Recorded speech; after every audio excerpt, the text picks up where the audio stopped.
Oke, selamat pagi, selamat siang teman-teman semua. Kuliah kita pembiayaan GO/NGO siang hari ini kita akan mengenal program iWOS Plus gitu ya. Kemarin kita sudah belajar PAMSIMAS, bagaimana kegiatan infrastruktur bidang air bersih dan sanitasi. Sekarang kita mau belajar mengenai program iWOS Plus gitu. Apa sih sebenarnya iWOS Plus itu ya? Di Indonesia, urban water sanitasi dan higienis pencahayaan lingkungan untuk semua adalah program air, sanitasi, dan higien perkotaan Indonesia yang berdurasi 5 tahun, didanai oleh US Agency for International Development atau USAID. Kemudian di mana USAID ini mendukung pemerintah Indonesia dalam meningkatkan akses air minum dan layanan sanitasi serta perbaikan perilaku higien masyarakat gitu ya, khususnya masyarakat miskin dan kelompok rentan di perkotaan.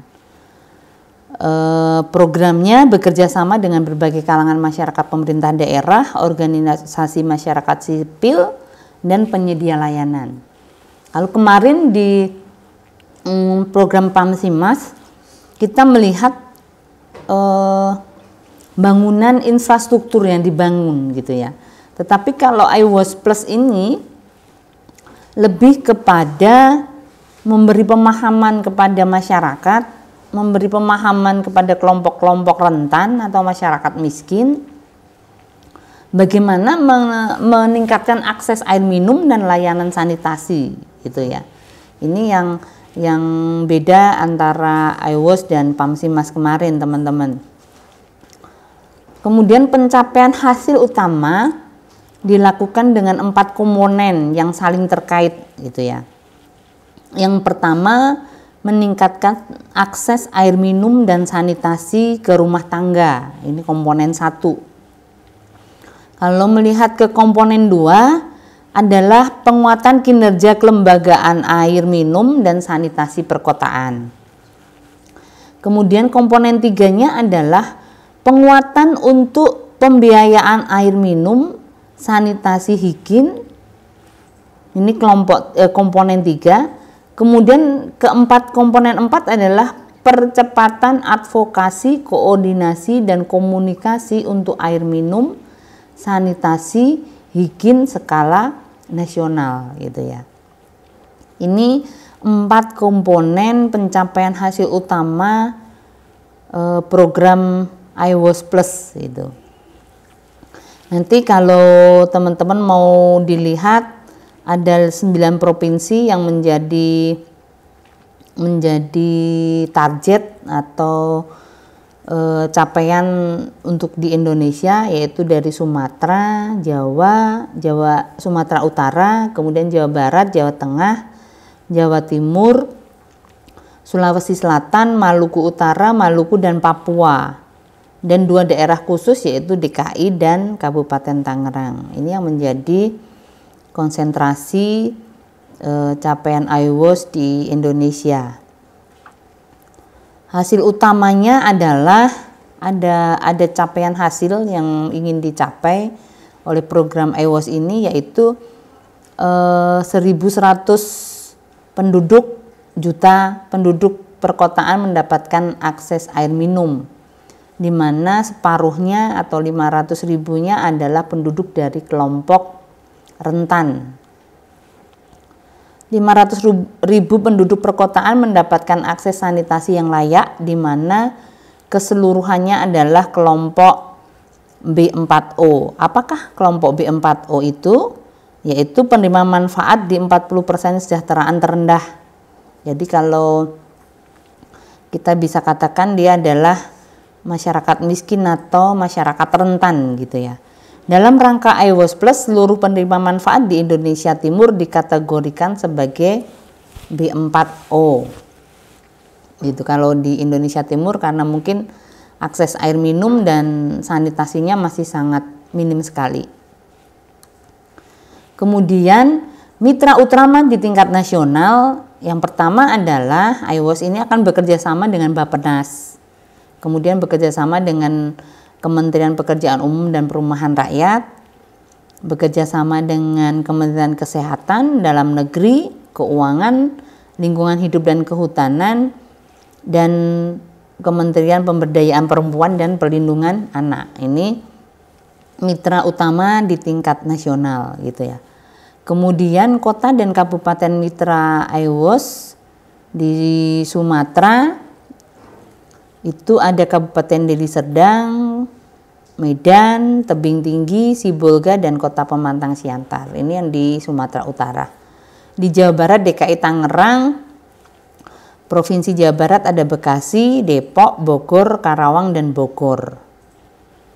Kemudian DKI Jakarta sendiri dan Kabupaten Tangerang. Di Jawa Tengah khususnya adalah Kota Magelang, Kota Salatiga, Kota Surakarta, Kabupaten Sukoharjo, Kabupaten Magelang, Kabupaten Sragen, dan Wonosobo. Ada 7 kota kabupaten di Jawa Tengah yang menjadi mitra IWOS gitu ya.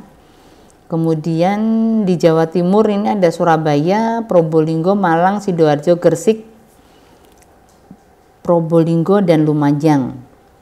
Ada di Sulawesi Selatan, teman-teman bisa melihat ada Makassar, Bulukumba, Baru, Bantaeng gitu ya. Kemudian Maluku Tengah, Maluku Utara, Kota Ternate, dan Papua. Papua ini Kota Jayapura dan Kabupaten Jayapura. Ini semua kota dan kabupaten mitra IWOS untuk Indonesia tahun 2020 gitu ya. Nanti ada diagram alir penyusunan rencana kerja bersama mitra, teman-teman bisa melihat gitu ya. Akses universal tahun 2019 itu seperti apa kondisi real sekarang di Indonesia, khususnya di kota-kota tadi mitra. Menyusun perencanaan bersama gitu ya, akses air minum, kemudian akses sanitasi saat ini itu seperti apa, kemudian akan dilihat gapnya. Di gap itu kenapa masyarakat susah untuk mengakses air minum, kenapa masyarakat susah untuk mengakses sanitasi, dilihat gapnya, kemudian dicari perlu upaya-upaya apa untuk menyelesaikan itu, sampai siapa yang akan menyelesaikannya, siapa yang berperan seperti apa itu ya. Jadi ini namanya adalah kalau kita mau melihat stakeholder analisisnya di sana teman-teman itu ya.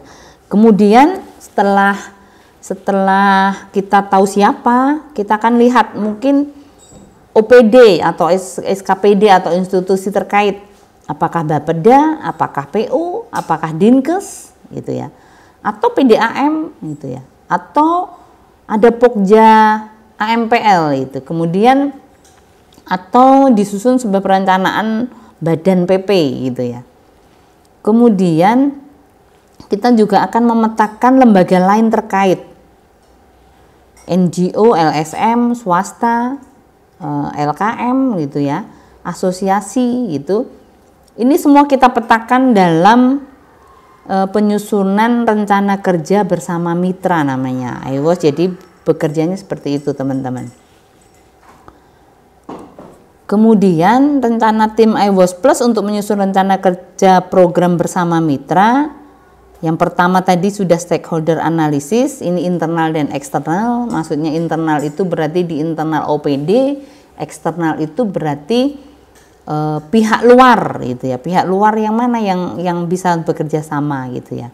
Kemudian dilakukan studi formatif gitu. Atau selanjutnya adalah penyusunan kerjasama mitra. Kemudian seleksi lokasi hotspot bersama teman-teman OPD terkait. Kemudian menyusun rencana 5 tahun ke depan dan RKT-nya, rencana kerja tindak lanjutnya seperti apa gitu ya. Kemudian setelah disusun rencana, yang pertama adalah penguatan institusi.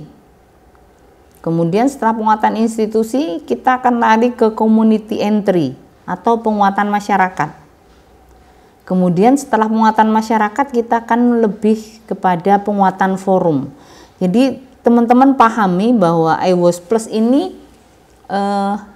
bekerjanya bukan dalam bentuk infrastruktur gitu ya. Kalau kemarin Pamsimas outputnya adalah membangunkan kalau masyarakat kurang air bersih berarti dibangunkan sumur bor, atau masyarakat belum mempunyai septic tank untuk sanitasinya, maka dibangunkan IPAL gitu ya.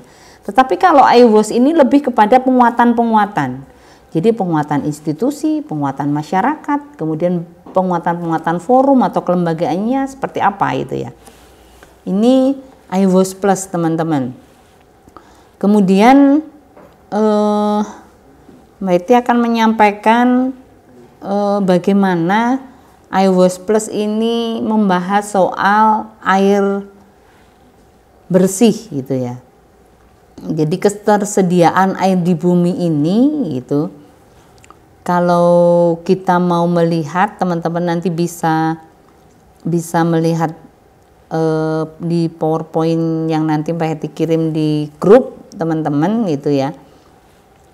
Jadi kalau air di bumi ini 97%-nya itu adalah air asin atau air laut gitu ya. Sementara 3% itu baru air tawar gitu ya. Nah, air tawar ini teman-teman kalau mau melihat gitu 68,7%-nya itu ada lapisan es gletser gitu ya, 68,7%. Sementara air tanah itu hanya 30,1%.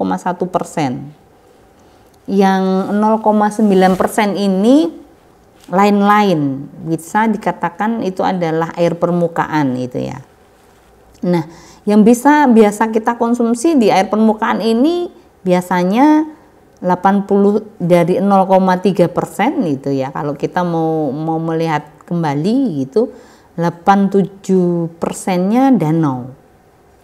Kemudian 11%-nya adalah rawa. 2% ini baru sungai. Ini air permukaan tawar atau cair itu ya teman-teman. Ini ketersediaan air yang ada di bumi kita itu.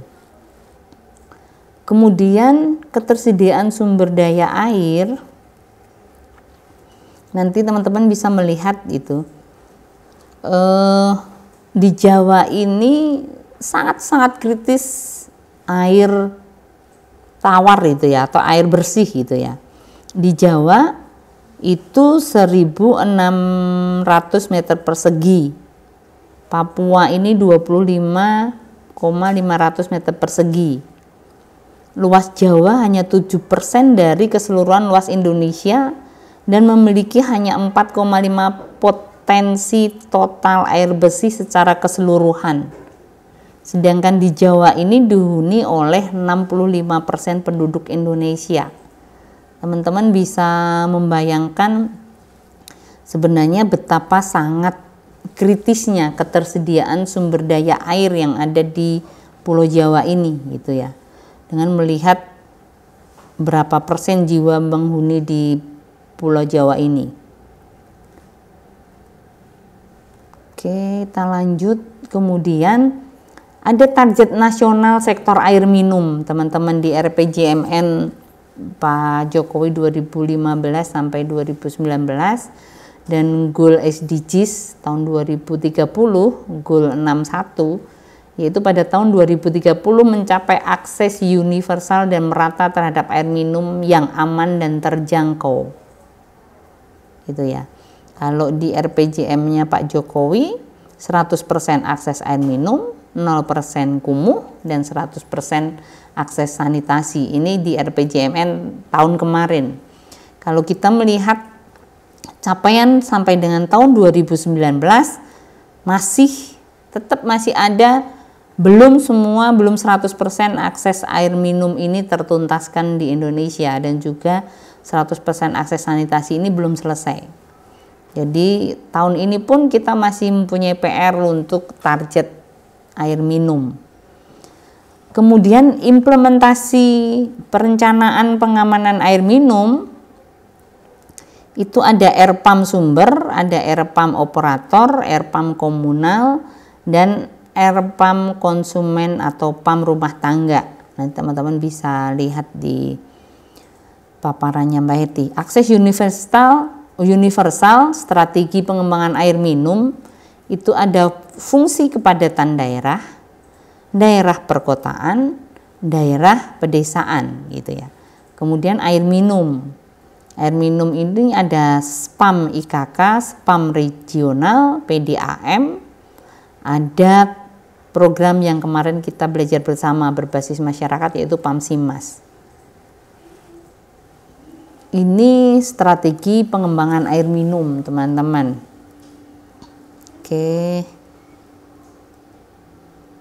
Kita akan lihat di 4K Repam, spam layak dan aman itu berarti dilihat dari kualitasnya, kuantitasnya, kontinuitasnya, dan keterjangkauan. Ini akses universal 100/100, teman-teman. Jadi air bersih, air minum itu akan dilihat kualitasnya seperti apa sih gitu ya, kuantitasnya seperti apa sih, kemudian kontinuitasnya.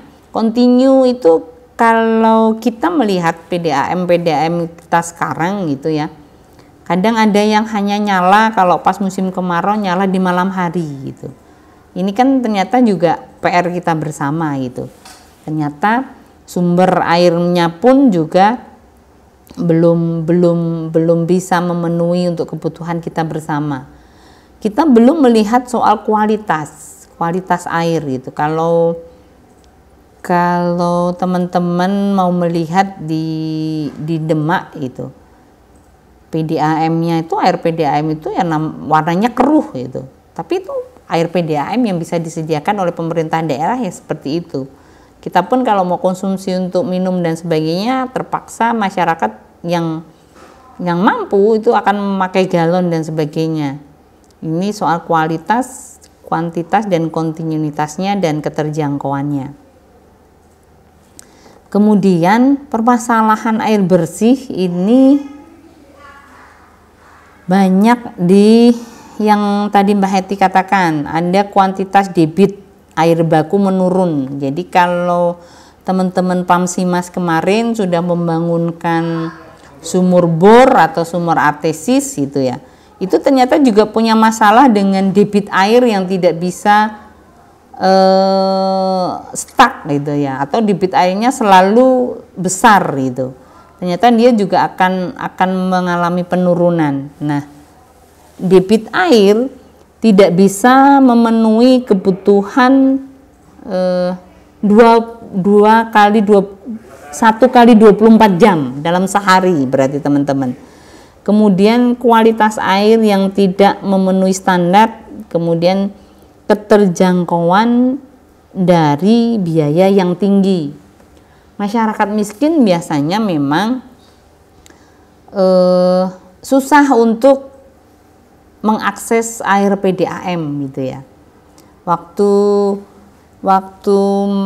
Mbak Heti kemarin di penyampaian program PAMSIMAS, Mbak Heti pernah menyatakan bahwa satu desa di Kabupaten Magelang ini akses air bersihnya susah gitu. Kemudian kalau duduk bersama dengan teman-teman PDAM ini memberikan saran, kami punya kok pemasangan jaringan untuk orang miskin gitu, dan itu bisa diberikan biaya agak ringan gitu ya, agak murah untuk orang miskin gitu. Kala itu ditawarkan kepada masyarakat saja, masyarakat mengatakan itu masih terlalu berat gitu. Kalau biaya PDAM pasang itu normal 2.300.000 gitu ya. Ini untuk orang miskin diberi keringanan 1 juta saja. Itu aja masyarakat belum mau untuk memasang PDAM karena merasa bahwa dia cukup dengan air yang begitu aja gitu. Padahal kalau mau melihat di wilayah Sokorini itu mereka hanya memakai air air di saluran irigasi yang warnanya sudah coklat, kita juga tidak tahu dia kualitasnya kayak apa itu ya. Dan itu mereka lebih nyaman pakai itu daripada untuk pasang PDAM gitu, karena mereka menganggap biaya PDAM masih tinggi itu. Ini permasalahan air bersih yang real, yang biasa dihadapi yang ada di masyarakat kita, teman-teman.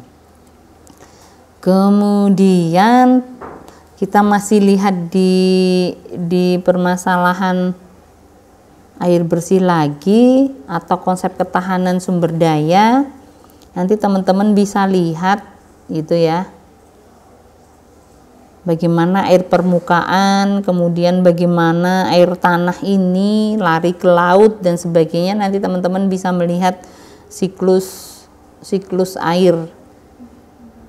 Kemudian biasanya yang mempengaruhi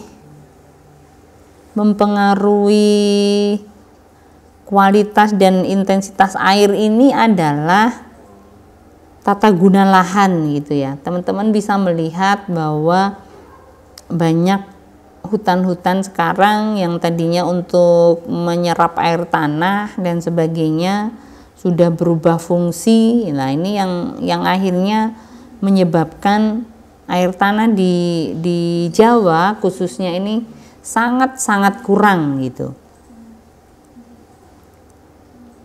Oke.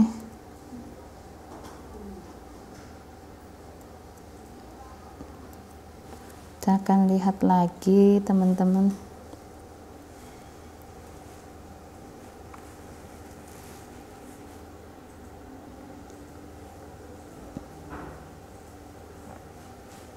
Iya, tadi di tata guna lahan, sebelum di tata guna lahan,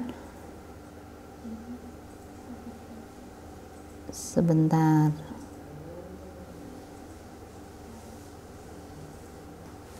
Aduh, nggak bisa di screen. Oke. Nanti di paparan teman-teman akan bisa melihat ancaman dan bahaya bencana alam, longsor itu juga akan mempengaruhi intensitas air gitu ya, teman-teman. Kemudian kalau mau melihat permasalahan kualitas air baku itu ya, teman-teman bisa melihat itu ada yang beracun, ada yang berkuman, ada yang korosif, berasa, berbau, berwarna, keruh gitu ya. Ini permasalahan kualitas air baku. Nah, itu kemarin juga membuat sumur bor di desa di Kabupaten Magelang, Pucung Rejo itu ya. Airnya ternyata berbau dan berwarna kuning gitu.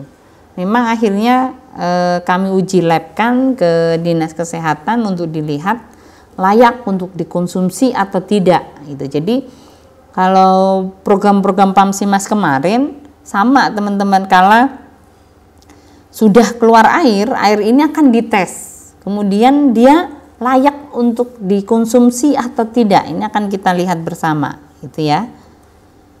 Kemudian keruh, tadi bisa dilihat keruh itu seperti apa, berwarna itu seperti apa, sadah itu seperti apa.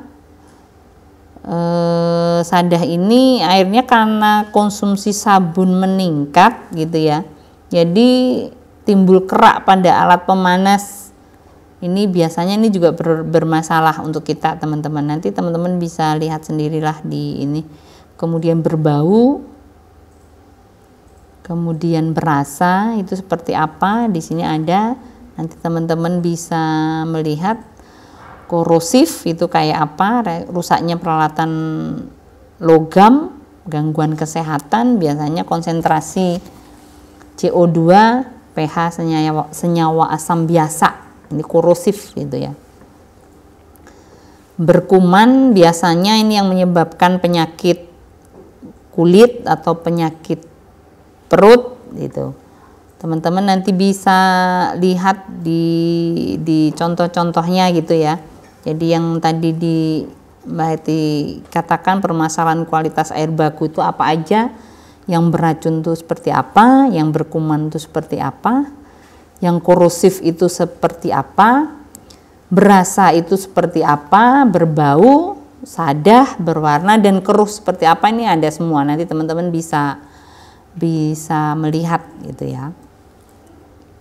Oke teman-teman, kita lanjut. Tadi setelah kita belajar soal permasalahan di air itu, sebenarnya kualitas air baku itu seperti apa, itu ya nanti teman-teman bisa melihat, dan kemudian juga bisa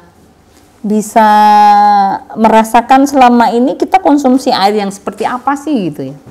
Nanti teman-teman bisa belajar gitu. Kemudian alternatif pengolahan air, teman-teman, itu biasanya permasalahan kualitas air itu penyebabnya adalah sampah atau batu endapan. Kemudian bagaimana cara pengelolaannya adalah penyaringan benda besar atau bar screen atau prasedimentasi gitu. Jadi memang ada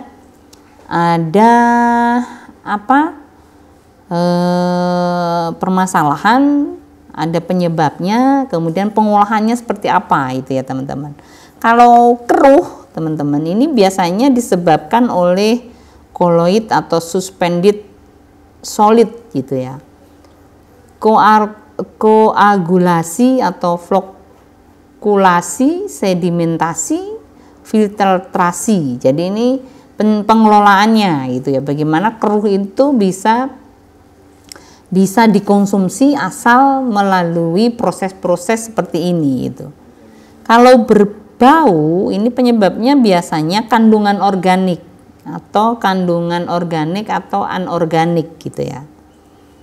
Biasanya pengolahannya adalah filter karbon aktif, penambahan bahan kimia atau klor, kemudian kalium, permanganat, aerasi, penambahan bahan kimia.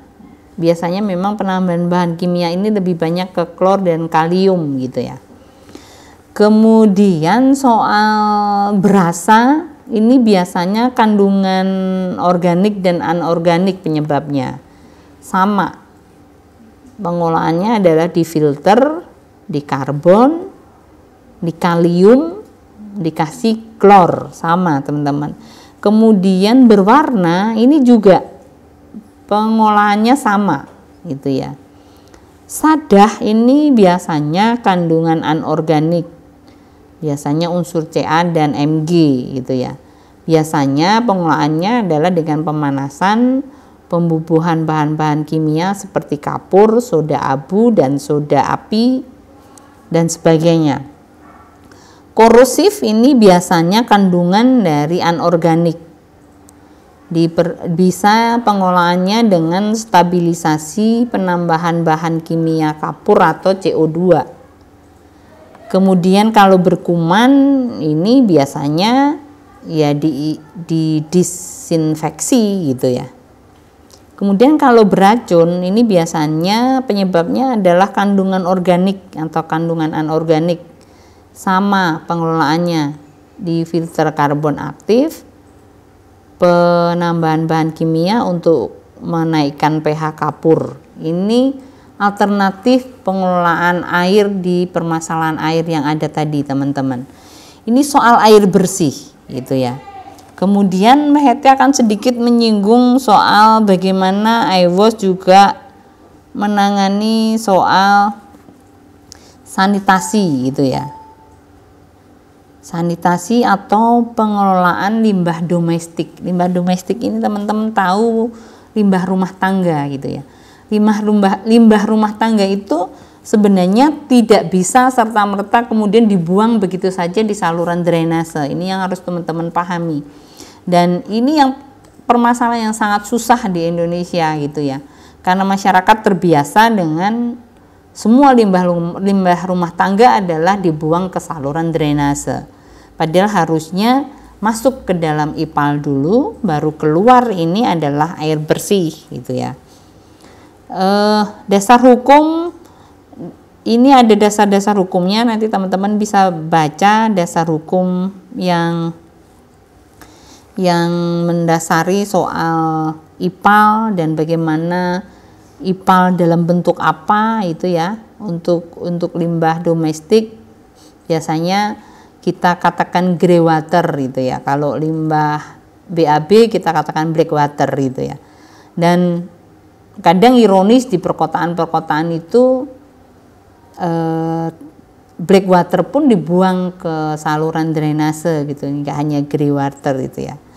Nah, ini pemerintah mengatur bagaimana itu tidak terjadi, sebenarnya bagaimana itu bisa lewat IPAL dulu di rumah tangga, baru keluar itu adalah air bersih. Jadi ini soal IPAL teman-teman, ada SPALD, ada IPAL, IPLT dan sebagainya. IPLT ini biasanya skala kota itu ya.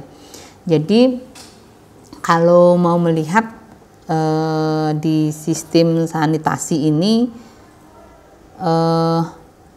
teman-teman, jadi pengelolaan air limbah ini sebenarnya kalau dikelola di dalam rumah tangga, di rumah tangga sudah memiliki IPAL atau sudah memiliki septic tank, dia akan diambil kemudian dibuang ke IPLT. Pedoman pemilihan sistem pengelolaan air limbah terpusat nanti teman-teman bisa baca, ada dilihat dari kepadatan penduduk, penyebarannya, dilihat dari lahannya, kemiringannya, ini jadinya membuat pengelolaan air limbah terpusat ini adalah IPAL besar itu untuk dikonsumsi oleh bisa 10-30 rumah tangga gitu ya. Tapi ini harus melihat kepadatan penduduknya seperti apa, kemudian kemiringannya ini perlu dilihat gitu ya. Sistem sanitasi perkotaan di Indonesia ini ada individu, ada komunal, dan ada terpusat gitu ya. Teman-teman nanti bisa melihat 80-100% yang individu dan komunal ini berbasis masyarakat, sedangkan yang terpusat ini sistemnya terpusat gitu ya. Ini 0-20% masih jarang yang terpusat. Oke, target layanan sanitasi perkotaan.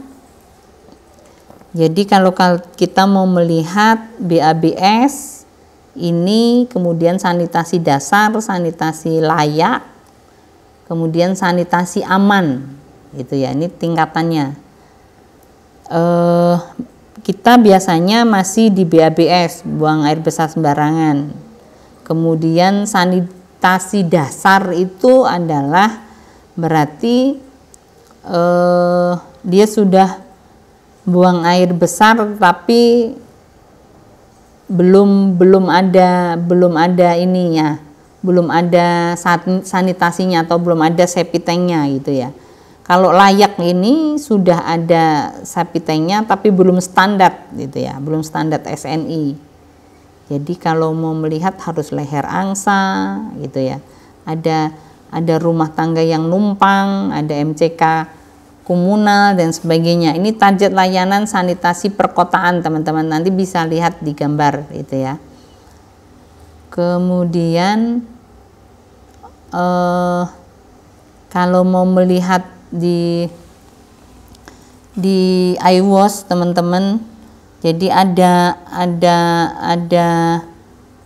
target-targetan septic tank seperti apa aja sih yang ada di kita gitu ya. Kemudian di situ ada harganya. Jadi program iWash ini lebih kepada memberi pemahaman kepada masyarakat soal pola hidup bersih dan sehat itu seperti apa. Kemudian apa yang harus dimiliki masyarakat untuk menjadi lebih sehat gitu. Jadi program iWash ini sebenarnya dia hanya memberi pelatihan, memberi penyuluhan, memberi cara itu ya, tapi tidak membangun infrastruktur teman-teman kalau melihat di sana. Jadi dia hanya bentuk septic tank untuk rumah tangga yang betul itu seperti ini gitu ya. Kemudian pola pengangkutannya, pola pengerukannya tuh seperti ini itu IWOS itu. Dan tidak melakukan kegiatan infrastruktur. Kegiatan infrastruktur nanti yang melakukan adalah teman-teman Pamsimas, bisa juga teman-teman Kotaku gitu ya.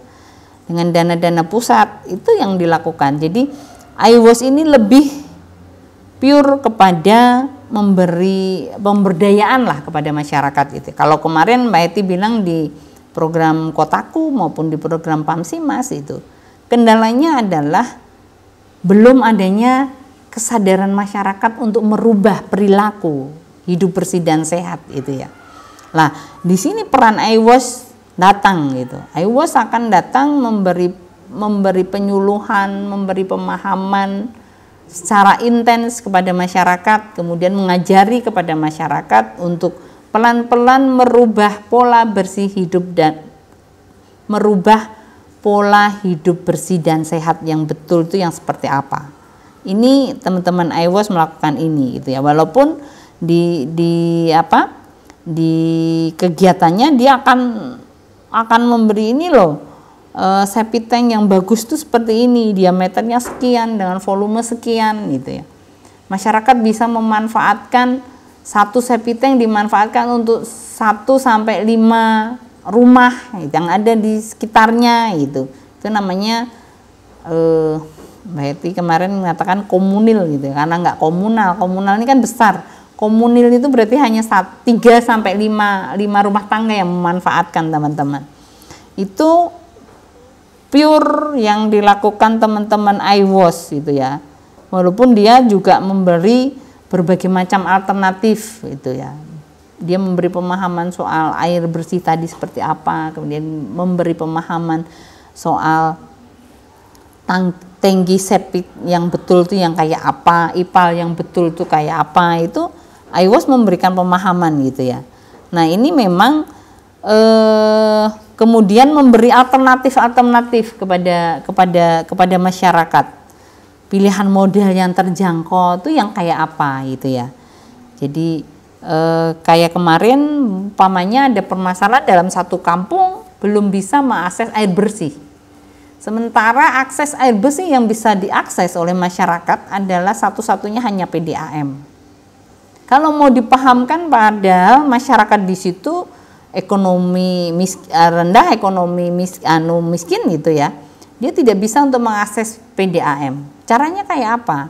Kemarin salah satu teman-teman IWOS memberi solusi adalah dengan metameter gitu ya. Jadi mengakses PDAM gitu dalam satu RT atau satu kampung gitu ya. Kemudian dipasang dan dipakai untuk bersama-sama. Baru setelah ditampung, jadi kayak PDAM umum gitu ya. Ditampung baru disebarkan ke warga masyarakat dalam satu RT.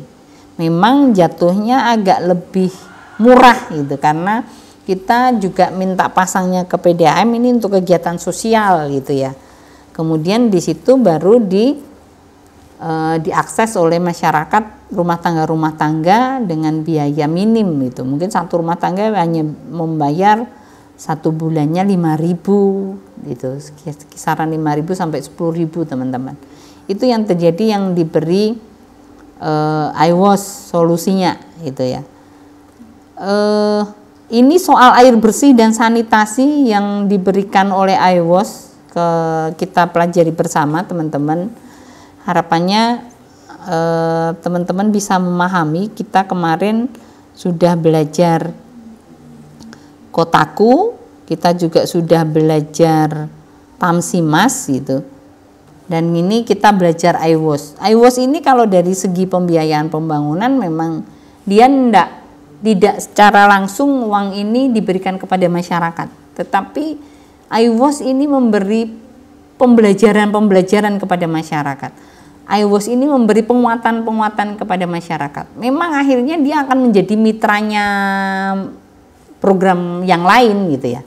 Umpamanya dia akan menjadi mitra program Pamsimas, dia akan menjadi mitra program Kotaku, kalau harus penguatan kelembagaannya jalan. Oh, kita akan minta tolong teman-teman IWOS nih untuk bisa membantu penyadaran kepada masyarakat dan sebagainya. Dan memang ini yang terjadi gitu teman-teman. Jadi kalau Mbak Heti juga membangun sumur bor gitu atau membangun IPAL komunal di dalam suatu desa itu untuk penguatan kelembagaannya dan untuk penyadaran kepada masyarakatnya, Mbak Yeti serahkan kepada teman-teman IWOS. Kemudian nanti teman-teman IWOS akan mengumpulkan masyarakat, mereka akan bersimulasi gitu untuk memanfaatkan IPAL komunal ini dengan baik bersama-sama, perawatannya seperti apa, bagaimana mekanismenya, bagaimana lembaga pengelolanya berjalan, kemudian pemeliharaan dan perawatannya jalan. Ini memang dibantu oleh teman-teman IWOS itu. Jadi ini peran IWOS teman-teman. Oke. Mungkin sampai di sini yang bisa Mbak Heti sampaikan soal peran IWOS, dan biasa di akhir kuliah Mbak Heti tetap akan minta teman-teman tuliskan secara singkat aja pemahaman teman-teman tentang IWOS Plus itu apa, dan kemudian mungkin tulis beberapa pertanyaan yang bisa mungkin akan teman-teman tanyakan, boleh ditulis saja pertanyaan-pertanyaannya. Mungkin itu teman-teman yang bisa Mbak Heti sampaikan, dan semoga bisa bermanfaat. Mbak Heti akhiri kuliah ini, Tuhan memberkati.